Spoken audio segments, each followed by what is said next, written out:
How could I have been so blind? My own son treated me worse than a stranger. My name is Dorothy, and I'm 63 years old.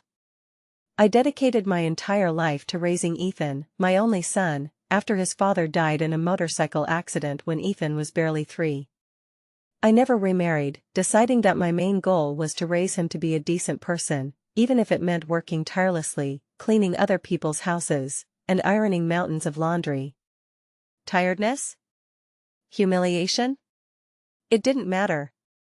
The only thing that gave me strength was the thought that my boy would have a better life than I did. For years, I tore myself apart, trying to be his mother, father, best friend, and wise advisor all in one. When Ethan turned 28, he asked me to help him pay for his wedding to his girlfriend, Tiffany. Without hesitation, I sold my old car, the last thing I had, and scraped together every penny from my meager savings to help him with an apartment. I never reproached him, because I did it with love, from the bottom of my heart.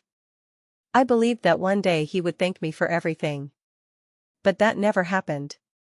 On the contrary, over time I began to notice that he was avoiding me, talking to me less and less, as if I had become a burden to him, as if I were an unwelcome guest in his life. From the first day Tiffany appeared in our family, I felt the icy coldness of her attitude towards me. She looked right through me, as if I were a servant, not the mother of the man she called her husband. I swallowed the insults, endured her condescending tone, all for Ethan's sake. She's young, I told myself, she'll wise up, she'll change. But Tiffany only reveled in my helplessness, enjoying how my son distanced himself from me more and more. A few months ago, I had knee surgery. Ethan, with feigned concern, offered to let me stay with them until I recovered. Foolishly, I believed him. One morning, with hope in my voice, I asked him to take me to the hospital for a checkup. His answer was like a slap in the face, I can't, I'm taking Tiffany to the spa. Everything inside me turned cold, but I still clung to hope. Can I use the car then? I asked, trying not to let my voice tremble. He gave me an irritated look and snapped, take the bus. At that moment, something inside me broke. Not from contempt, no, from the realization of the bitter truth. I am no longer a mother to him, I am a burden. I don't remember how long I sat in that cursed chair, staring out the window, but seeing nothing. The world seemed to freeze. My son, my own flesh and blood, preferred to spend my money on a massage for his precious wife than to help a mother who could barely walk from pain. And in that moment I realized, it was all over. Was I really so insignificant to him? Even a simple ride to the hospital, was that too much to ask? In that moment, it felt like I was scorched. The problem wasn't me, but that I was no longer needed. After Ethan and Tiffany left, I was alone in that huge, empty house. Slowly, like a broken doll, I shuffled to my room, clinging to the walls to keep from falling. Reaching the bed, I saw my bag, carelessly tossed on a chair. With trembling hands, I opened it. Inside was my cherished savings book, which I had been hiding for years, saving every penny for a rainy day. The last time I checked the balance, there was almost 50,000 pesos. Now, I saw only a measly 7,000. An icy emptiness formed in my stomach, sucking away all my strength. No one but Ethan had access to that account. I myself, in my foolishness, gave him the card so that he could withdraw money when Tiffany was pregnant, supposedly to pay for the birth. He begged me for it, with tears in his eyes, speaking in that good boy voice that always worked on me without fail. Mom, trust me, he said. And I, naive fool, believed him. Now I understand, it wasn't a loan, but outright theft, cynically disguised as love. That evening, I didn't shed a single tear. I just sat, staring at the floor, as if my pride was buried there in that dust. My knee ached annoyingly, but the real pain nested deep inside, corroding my soul. For the first time I was struck by the feeling of old age, not because of the numbers in my passport, but because of the look, as if I were an old, dusty chest of drawers, taking up too much space. At that time, I didn't yet know that this wound was only just beginning to bleed. The next morning, Tiffany flitted into the room with a tray, on which were toast, juice, and a fake smile. A smile that was stuck on her lips, but didn't reach her eyes. "So you can get better soon, Dorothy," she purred, as if spreading sugary syrup on the words. I just nodded, feigning gratitude, but inside everything was seething with rage. They remembered me, did they? After they emptied all the money from my account and sent me to the hospital like an unwanted thing? Tenderness suddenly awoke while I picked at the toast, nibbling on silence. Through the slightly ajar door, snippets of her phone conversation drifted in. Weekend plans. A romantic getaway to a vineyard, an exquisite candlelit dinner. Ethan, of course, had booked a table in advance. Tiffany needed a change of scenery, a break from her virtuous labors. And me? I, with my operated-on knee, would languish here, swallowing pain pills, while they were wine-tasting. Of course, the lady needs to unwind. I'm destined for the company of my faithful dog and the TV remote. That same day, when Ethan returned from work, he peeked into my room for a couple of minutes. His gaze slid over me, as if assessing the situation. He landed on the edge of the bed with an impassive look, as if nothing had happened. "Do you need anything?" he asked, as if showing concern. My heart pounded in my chest as I decided to ask about the bank account. A faint surprise was reflected on his face. "I don't remember withdrawing that amount," he muttered, and then, as if looking for salvation, added, "Maybe we took a little more than necessary, but it's for Tiffany, you know." How easy it was for him to hide his guilt behind that pathetic smile and cheap excuse. I struggled to contain the scream ready to burst out. "It's okay, son, don't worry," I whispered, trying to maintain a semblance of calm. But inside me, a storm was already brewing. It wasn't just about the money. He had stolen much more from me: respect, love, trust, everything was trampled. That night, I couldn't sleep for a long time, tormented by one thought: if I don't start setting boundaries right now, I will completely lose myself. This week dragged on agonizingly slowly. Tiffany, like a magazine cover model, left the house every day, dazzling with her appearance, and barely deigning to glance at me. Ethan addressed me only with reproaches: not to leave dirty dishes, not to turn on the TV too loudly. His words wounded like shards of glass, reminding me of my uselessness. I, barely moving my legs, was forced to beg for permission even to look in the refrigerator. In my own home, I felt like an uninvited guest. The house I had been directly involved in building now belonged to them. And I didn't belong to anyone. One day, taking advantage of their absence, I began to sort through a box that had been gathering dust under my bed. It contained fragments of the past, yellowed letters, childhood photos of Ethan, faded receipts for his bills, hospital, university, even that very first computer. I gave him everything, absolutely everything, and didn't even dare to demand gratitude, because I was more afraid of losing his love than money. But that day, something broke inside me. My gaze fell on a photograph: little Ethan, clinging to me in the park. His smile, sincere, bright, the kind I hadn't seen in an eternity. And suddenly a question, like a lightning strike: at what point did I lose him? Or was he never mine? Maybe I mistook gratitude for love and now I'm paying for that mistake? Two women were fighting inside me. One, desperately clinging to the past, whispered about hope. The other, tired and disappointed, ruthlessly repeated, "Enough." And in her voice sounded a sinister, but such a long-awaited truth. That night, when the house was plunged into sleep, I, wrapped in a blanket as if in armor, crept into the living room. My gaze was lost in the silent blackness outside the window. The night silence enveloped me, whispering, "Enough. Don't stay where your love is just an excuse for contempt." And for the first time in many years, I picked up a notebook. Not just like that, but with a purpose. I began to sketch out a plan of escape, a plan to save myself.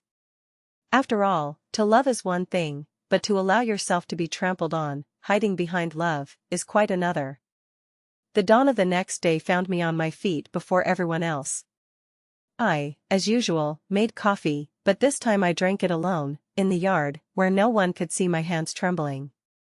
The fresh, cool air cleared my thoughts. I have to leave. But running away into the unknown is madness. I need a plan, clear and well thought out. I had no car, no money to speak of. My exhausted body could not withstand the weight of suitcases. But I had will. And though broken, wounded, it still smoldered in me. I waited until Ethan disappeared over the horizon, heading to work, and Tiffany plunged into the world of online yoga. Then I, with a sinking heart, went to my room and dialed the number of an old friend, Shirley. We hadn't spoken in an eternity. But when I, stumbling and swallowing the lump in my throat, told her everything, her answer made me burst into tears. Tears of relief and hope flowed from my eyes, washing away the veil of despair. "Dorothy, this is your home. Come back when your heart calls.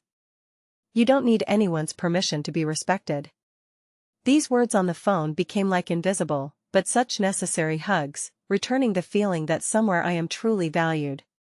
The rest of the day was spent frantically gathering the few shards of my past life that remained, a couple of sets of comfortable clothes, documents, and the treasured envelope with my mother's jewelry. Trinkets of no monetary value, but priceless as the only thread connecting me to her. Everything else stayed behind. I wouldn't even take a cursed glass from that house with me. I didn't want to drag along anything that would remind me of how they had turned me into a burden. That evening, as they were having dinner as usual in front of the flickering TV screen, I said in an even, calm voice, "I'm leaving on Monday." Ethan didn't even bother to look at me, muttering a casual okay, as if it were the weather forecast for tomorrow. Tiffany, on the other hand, gave me a fake smile and chirped, "It's good that you've finally recovered." Slowly rising, I headed to my room. My legs were shaking, but not from fear, from the newfound confidence that, by stepping over the threshold of that room, I would forever cross out the past. There would be no turning back. Monday crept up treacherously fast. I opened my eyes in the pre-dawn gloom and, like a stranger, froze on the edge of the bed, looking at the packed suitcase. Small, almost weightless, it contained everything that was left of my past life. Slowly, as if putting on armor, I pulled on my clothes, taking deep, ragged breaths. The house was still asleep, immersed in silence. No one was waiting for my departure, no one was trying to stop me, and that stung more than any farewell words.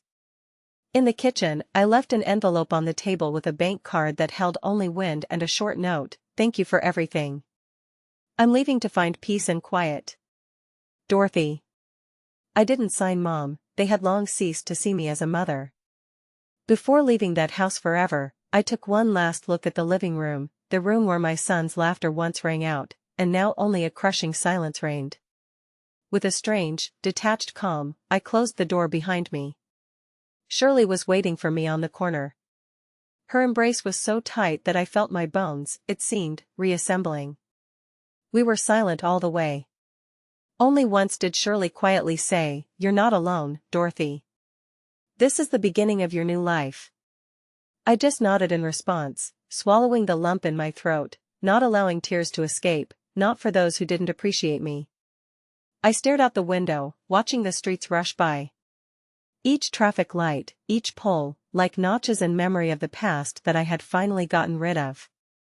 Arriving at Shirley's house, I felt warmth and comfort, a clean room, a soft bed, and a cup of scaldingly fragrant coffee awaited me. I sat by the window, mechanically repeating a habit from the old house, but the air here was different, lighter, cleaner, as if specially for me. I had no luxury, no certainty about tomorrow, no far-reaching plans, but I had something much more valuable, freedom. Freedom that I had not felt for many years. And this, without a doubt, was the beginning of a new life. The first days at Shirley's house felt a little strange. Not because of her, but because of myself. Sleep didn't come, my body seemed to freeze, waiting for a command, a shout, an order. I woke up at dawn and wandered around the yard with a cup of coffee, feeling like a guest in my own life. It was as if I had awakened from years of anesthesia, caused by the habit of enduring. Shirley was amazingly tactful and never asked me about the past, for which I was immensely grateful. She gave me the necessary personal space, but was always there when I needed company. Together we conjured up dinners, disappeared into TV series, and in the evenings, wrapped in a blanket, we had heartfelt conversations on the porch. Sometimes, I caught myself laughing and didn't believe my own ears. When was the last time I laughed from the heart, without a hint of guilt? It seems it was in a past life. One day, scrubbing with a sponge at the sink, I came across an old notebook, lost on the kitchen shelf. "Take it if you want," Shirley threw over her shoulder. "You've always had a talent for writing." And it sounded like a revelation, as if I had been handed a long-awaited key. I began to write down everything that came to mind, thoughts, fragments of memories, individual phrases. Not for publication, not for other people's eyes, but just to release what had been accumulating inside for years. Writing helped me put into words the shapeless pain that gnawed at me from within. Each written word seemed to tear off a hardened crust. I realized that not only was I despised, but I also neglected myself. So many times I had buried my desires for Ethan's sake that I had completely forgotten my own story, my own character, my own voice. But here, in the silence of this strange house, which seemed to embrace me with its walls, I began to remember who I was. Everything that had been taken from me, I could still get back, starting with myself. One morning, sweeping Shirley's yard, I suddenly froze, as if struck by lightning. Something I hadn't thought about for years popped into my head: the land inherited from my parents. A tiny town not far from Santa Fe, forgotten by everyone but me. I never sold it, always saying it was for the future, though I didn't know what that meant. Maybe that future had arrived, and I could no longer afford to ignore it. I told Shirley everything, and after listening, she advised me to find out more. I started searching for the documents and found them, well hidden among old things. I called a notary I had known since my days as a secretary in the delegation. He confirmed that the land was still in my name and, to my amazement, added that it was now of considerable value. Apparently, the area was developing rapidly, and many people wanted to buy land there. My stomach fluttered, like butterflies taking flight. It felt like hope, timid and long-awaited. Accompanied by Shirley, I went to see the land with my own eyes. An overgrown plot of weeds, but what a view! The panorama was breathtaking. The thought of what I could do with the money from the sale of the land consumed me. Part of me, full of doubts, wanted to save it for Ethan, in case he changed his mind. But another voice, more confident and fresh, whispered, "What if, for once, you think about yourself, Dorothy? Don't put yourself at the end of the list, as always." That same day, after returning home, I sat down with my notebook, where I poured out my soul every night, and wrote just one sentence: "I will no longer ask permission to be happy." Closing the notebook, I smiled. Now I knew for sure, this land was not just an inheritance. It was the key to a life without fear, without humiliation, and, most importantly, without dependence on anyone. Just a few days after visiting the land, I received a call from the real estate agent the notary had recommended. He informed me that there was an interested buyer willing to offer an amount far exceeding my expectations. I froze for a few seconds, processing this news. All my life, I had been content with little, counting every penny, and now, suddenly, I had the opportunity to start a new life with my head held high. The decision came instantly. "Yes," I whispered, looking him straight in the eye. In the modest office, with a barely noticeable tremor in my hands, but with a crystal-clear heart, I signed the papers. Just 2 days later, the deposit was in my account. Seeing the amount on the ATM screen, a wave washed over me, a mixture of chilling fear and intoxicating freedom. This was my money, earned with blood and sweat, and I wasn't going to share it with those who had treated me for so long as if I were worthless. I decided to remain silent. Ethan wouldn't know a word. Let them continue to believe that I left with nothing. With the help of my faithful Shirley, I began searching for my own corner. I wanted something simple but elegant, a place where I could find peace. And I found it, a one-story house with a charming garden and huge windows letting in the sunlight. As soon as I crossed the threshold, I knew this was mine. I bought it without hesitation or haggling. Finally, I could make decisions without asking anyone's permission, without making excuses. This feeling was new, unexplored, intoxicating. I moved in quietly, like a ghost, not wanting to explain anything to anyone. The first night in my new home, I fell asleep with the window open, inhaling the scent of the night, listening to the chirping of crickets, feeling free and at peace. Silence. No screams, no commands, no reproachful glances. Just me, my thoughts, and the whisper of freedom caressing my ears. That night, something important dawned on me. To be significant, I don't need anyone's approval. Everything that happens next will be just for me, even if someone doesn't like it. Not even a week had passed since I settled into my new home when the phone rang. It was Ethan. Since I left, he hadn't contacted me once. I hesitated whether to answer. But some premonition told me that this call was for a reason. In the end, I picked up the phone, trying to keep a neutral tone. "Hi, Mom," his saccharine sweet voice sounded, the one he used only when he needed something. "Just wanted to know how you are. We miss you." I froze, not believing a single word. He spoke as if nothing had happened, no questions from Tiffany, no feeling of emptiness in the house, no dejected dog wandering from corner to corner. I listened to him silently, with a bitter smile and growing anger. After all, when I left, no one even bothered to see me to the door. And now, when rumors started circulating about the sale of the land, they suddenly missed me. Interest remembers much better than love. I learned this bitter truth too late, but I learned it nonetheless. And then, before saying goodbye, he revealed the real reason for his call. "Mom, listen, could you help us with a debt? It's not much, just for a month. You know how hard it is right now." And then it was as if a veil had been lifted from my eyes. No love, no concern, just cold necessity. I replied in an even voice, "Ethan, this time I can't help you. I'm busy with my own life." Without giving him a chance to justify himself, I hung up the phone. My hands were shaking, but not from fear. My strength was returning. That evening, I made myself a cup of tea and settled into the armchair by the window. It was raining softly, as if the sky itself was mourning what had left my soul. I didn't cry or doubt myself. I felt a strange sense of peace, as if for the first time in my life I had put myself first, for the first time I had said no. And that small word returned to me the part of myself that I thought was lost forever. 2 days after my refusal to Ethan, the messages started. At first, their words caressed the ear like sweet syrup. "Mom, sorry if I bothered you, I just miss you so much."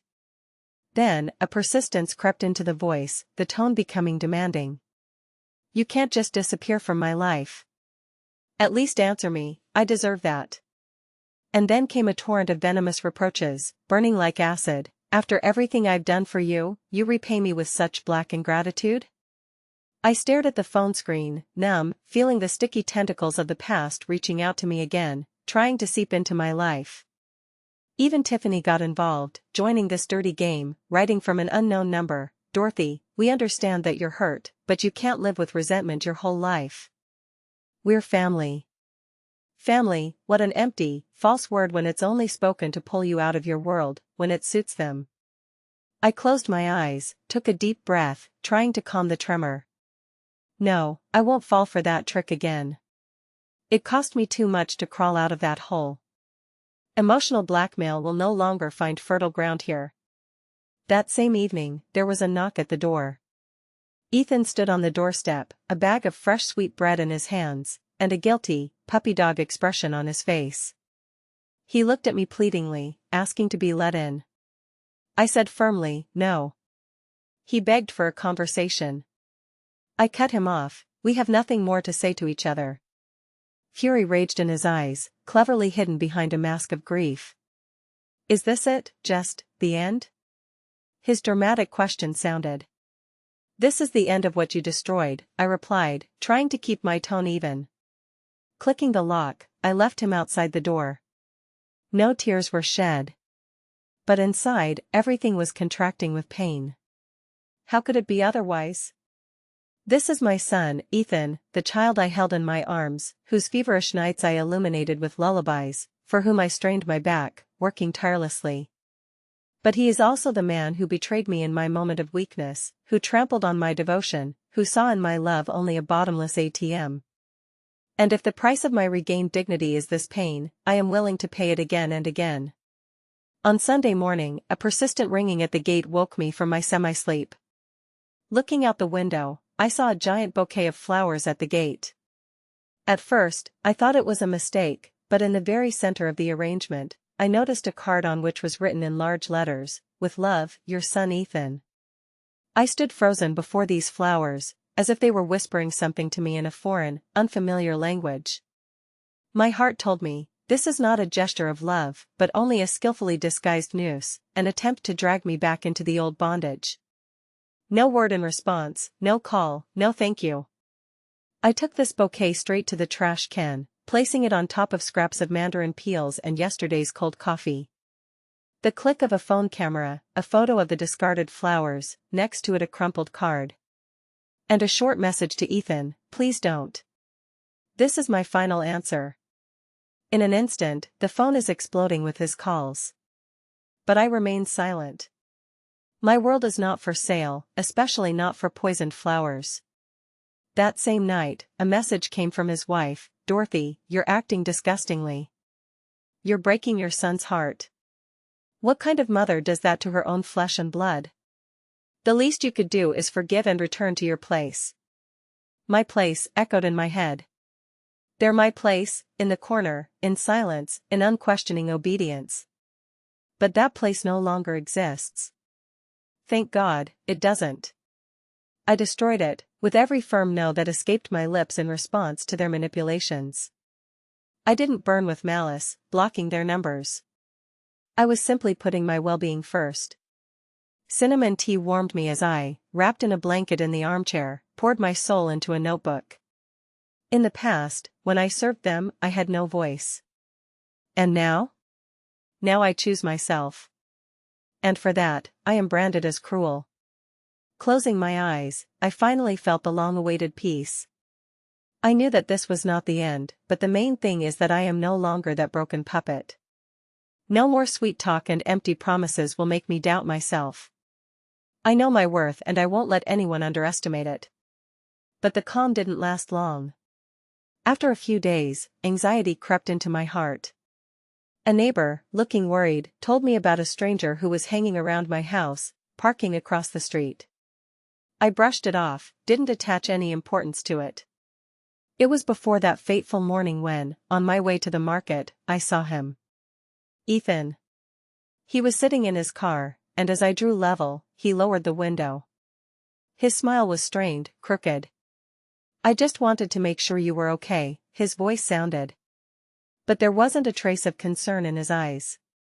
Only cold control, a predatory threat veiled by a mask of ostensible affection. Gathering all my will into a fist, I firmly demanded that he leave. "I just want to talk," he pleaded. "Why are you treating me like a stranger?" And then, looking him straight in the eye, I uttered the words that I hoped would make him back off forever. "Because you are a stranger, Ethan. You are nobody to me. A stranger." He roared like a wounded beast, accusing me of having no right to judge him, shouting that he was his mother, and I had to listen to at least a pathetic excuse. "I don't owe you anything," I snapped, turning away. His gaze, like a red-hot brand, burned into my back as I walked away, but I didn't look back. That same night, a deafening knock shook my door. I froze, not moving. Through the peephole, I saw Tiffany, alone and lost, standing on the sidewalk. Her face was frozen in a grimace that mixed mockery and pleading. "Just talk," she cried. "Everything is falling apart. Ethan is deeply depressed. You are the only one who can save him." The word save crashed down on me like a ton of stones. I had already saved him once, and that's how he repaid me. I didn't open the door that night, or in the days that followed. These people no longer had the keys to my heart, to my life. I fell asleep with a throbbing pain in my chest. Yes, of course, because a mother's heart never stops feeling. But there are wounds that cannot be healed by visits or flowers. There is damage that is healed only by distance.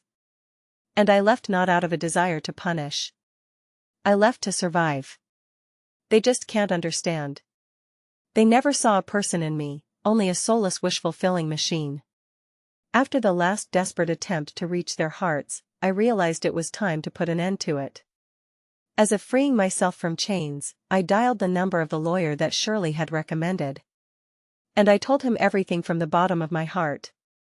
I told him how I sold my beloved car to help Ethan, and how my hard-earned money disappeared into thin air, leaving no trace.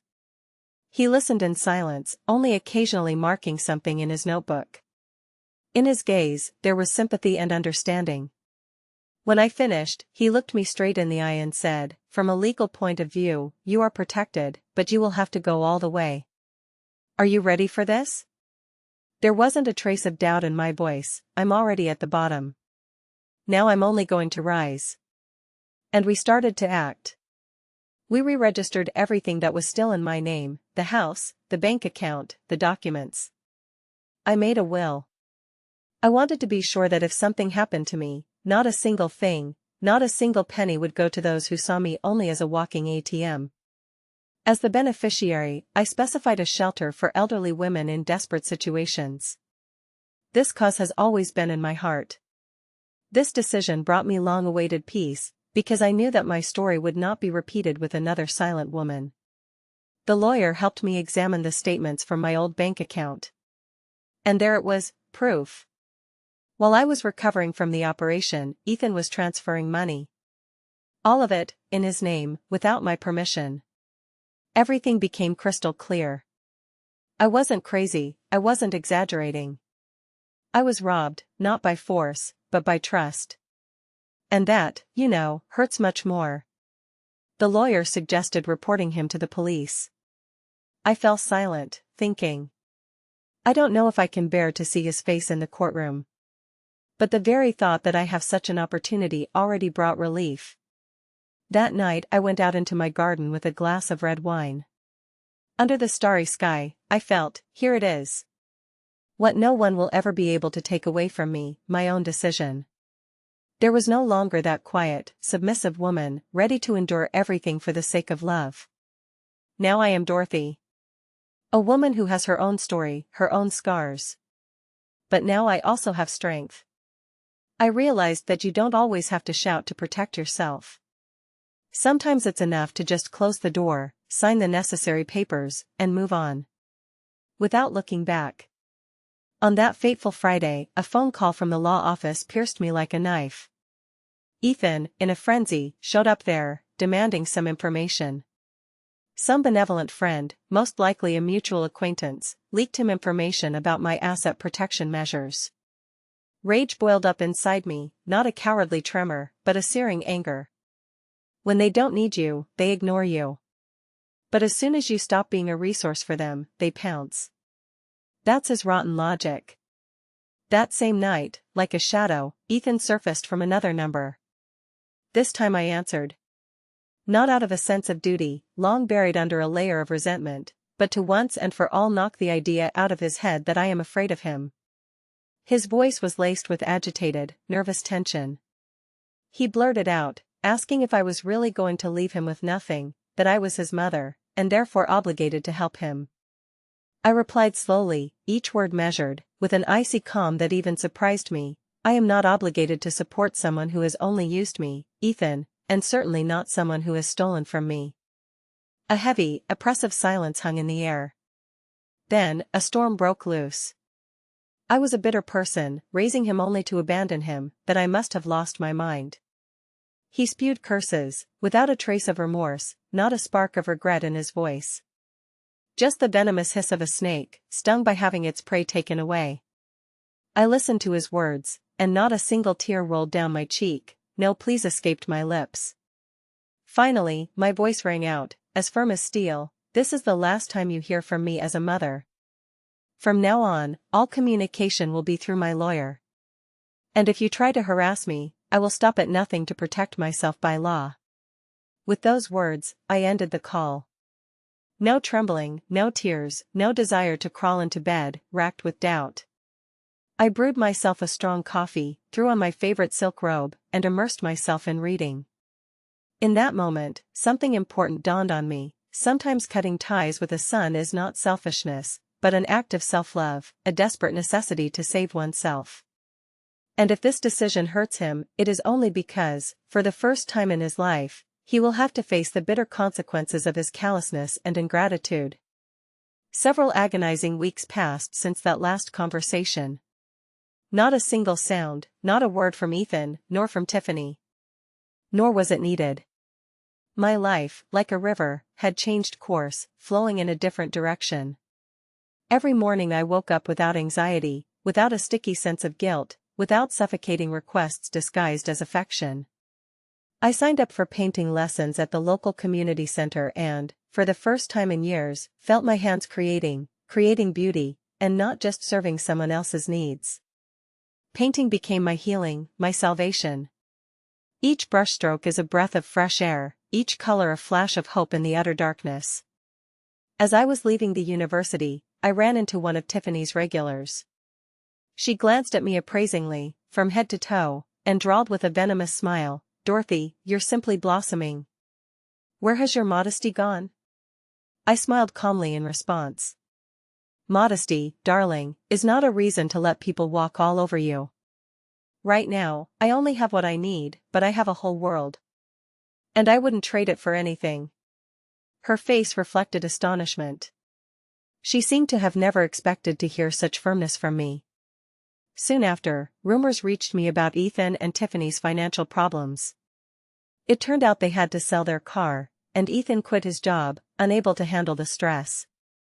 Some even asked if I was going to help them. I only responded with a question: who helped me when I was discharged from the hospital and sent home on a bus? In response, silence. Truth doesn't need screams, it just needs to appear. I continued to build my life, day by day. I planted fragrant mint in the garden, changed the curtains to a rich wine color, hung my paintings in the living room. My house, my fortress, my world. I no longer needed anyone's approval. I realized that healing is not only escaping from those who cause pain, but also the right to happiness without guilt. And even if it bothered those around me, I enjoyed what I had not been allowed before: peace. One morning, checking the mailbox, I found an envelope with no return address. Correspondence rarely came to me, so I opened it with curiosity. The letter was handwritten. I immediately recognized the handwriting. It was Ethan. A slight chill ran through my body at the mere mention of his name, but I didn't tear up the letter. I sat at the kitchen table, lit a candle, and began to read, anticipating pain. Or maybe not. The letter began with clumsy, belated apologies. He wrote that he was confused. I didn't know whether to believe him. Not because it was a lie, but because I no longer had the desire to trust. At the end of the letter, he asked for only one thing: to allow him to visit me, if only to apologize in person. Carefully folding the letter, I put it in a drawer. There was no response. It wasn't that I had turned to stone, but that a clear mind spoke within me instead of a broken heart. Forgive? Perhaps. But fling open the door to my life again? No, that's too easy. My world has been reborn, and I wasn't going to trade it for guilt or pity. From now on, entry into my life must be earned, not received by right of kinship. A week after that letter, Ethan appeared on the doorstep. No knock, no shout, just standing there, clutching a package of sweet bread, his gaze lowered. For several long minutes, I watched him from the window. For the first time, I saw him like this, without his usual arrogance, without demands, with his head down. But his defeat alone was not enough. Neither bread nor sad eyes could erase the pain they had caused me. I went out into the garden, but didn't open the gate. He looked up at me, his gaze a mixture of shame and timid hope.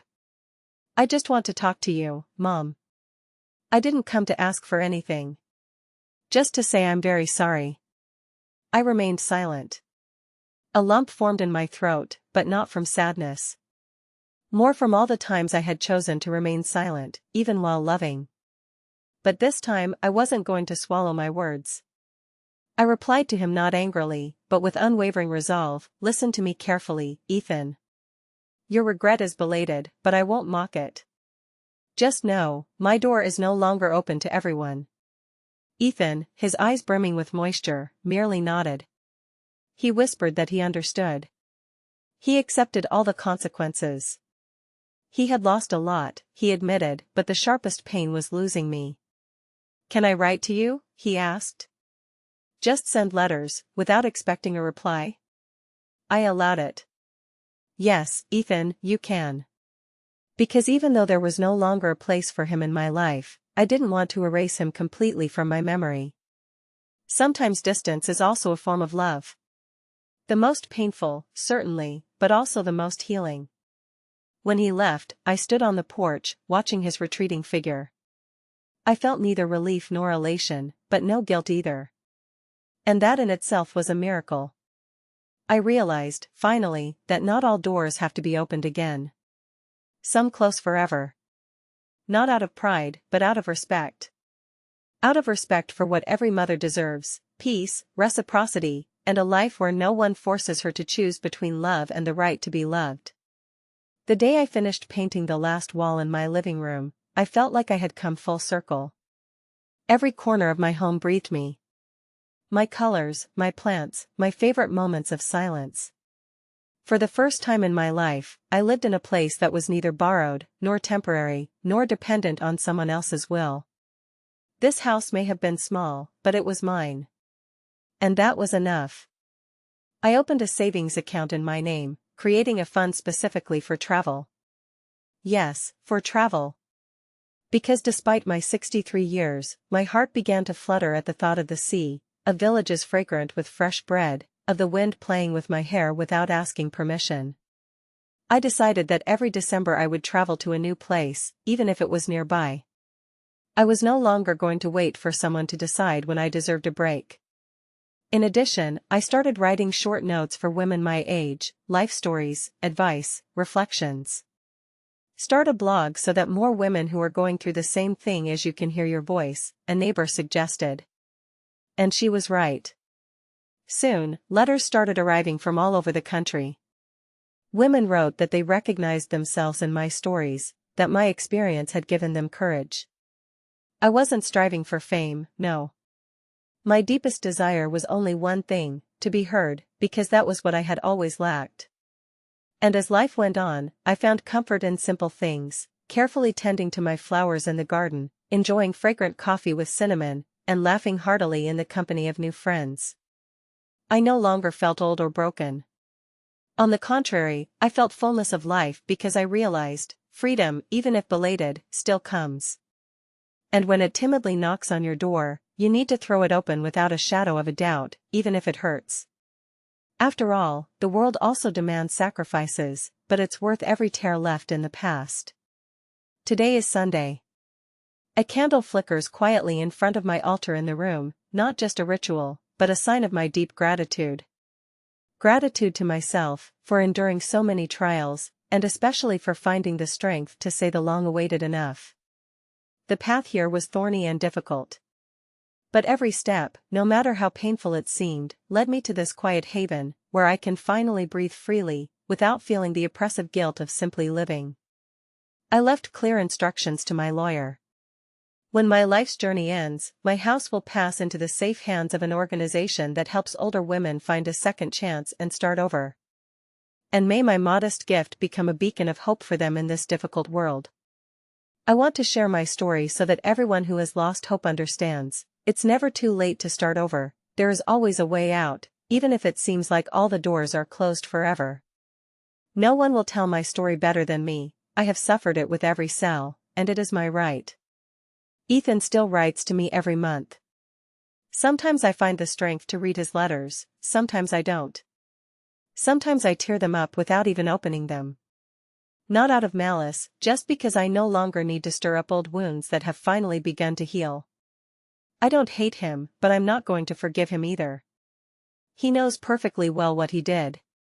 I sincerely hope that he will change for the better someday, for his own sake. But my life no longer depends on his actions or inaction. I've learned a lesson: a mother's love isn't a limitless and eternal obligation, it's a gift that also has its boundaries. My name is Dorothy, and I'm 63 years old. I'm not a victim, although I've experienced a lot of pain. I'm not a martyr, even though I've sacrificed a great deal. I am a woman who realized her own worth too late, but now I won't let anyone manipulate me. This is my story, my voice, and I want it to be heard. And if anyone asks me how I could endure so much ingratitude, I'll answer, I endured because one day, I chose myself. That's the whole secret. From that day on, the door to my authentic life swung open.